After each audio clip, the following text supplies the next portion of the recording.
Hi, I'm Saskia, and I'll be talking about more advanced functionality in REDCap, which could help you when collecting data for research purposes, such as clinical trials or longitudinal studies. In this video, I will show you how to build a table to capture data on medication in REDCap. When collecting clinical data on medication, such as medication names, doses, or dates, it may be more useful, logical, and end-user friendly to display the questions in a table format. To add a medication table, go to the home page of your project and click on the designer icon on the left-hand panel.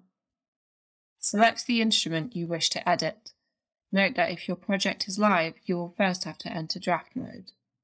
Create the fields you wish to populate your medication table with. For example, medication dose. Remember, you need to create a field and variable name for each question you wish to collect data in. When you have created these fields, click Add Field and select Descriptive Text as the field type. Tick the box next to Rich Text Editor, and you should now be able to see several icons. Click on the table icon and select the number of rows and columns you want in your table. This will then display the outline of a table. Type your table headings into the first cell of each column. In each cell, you want to collect data. Type out your variable name surrounded by curly brackets. For example, curly bracket, med_name, curly bracket. By using curly brackets, you are telling REDCap that you wish to embed this field into the current field and make sure it is not displayed elsewhere in your questionnaire. Note that you cannot use the same field in two different cells. Therefore, you will need to create multiple fields for each question you wish to repeat.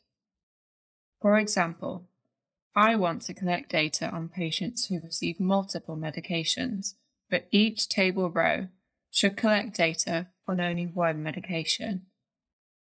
I have created multiple medication name, dose, and date fields that are unique to each row, such as medname and medname2, and meddose1 and meddose2. Finish creating your table variable, including the variable name, and click Save. Add any required branching logic by clicking on the green double arrow icon at the top of each field. For example, if you wish to hide a text field which should only appear if other medication is selected, click Add Edit Records on the left-hand pane to enter practice data to test if the medication table appears as expected. Please see the links mentioned, as well as links to additional resources alongside this video in the description.